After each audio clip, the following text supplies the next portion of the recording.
Hello, and welcome to FTx Academy. My name is Michael, your Lifeline technician.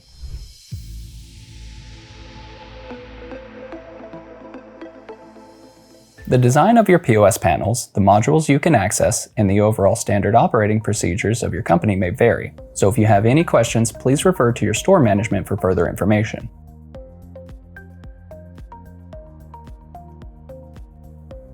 To start, you'll log into the register as normal.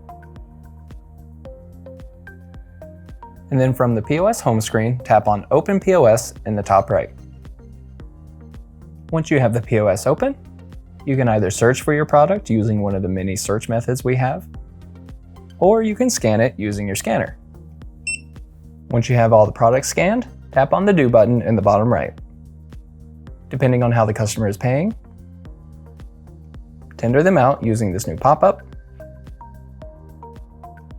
Once the transaction is successfully tendered, you'll get the option to either print the receipt or not. For more information, visit goftx.com. And don't forget to like and subscribe for more training videos.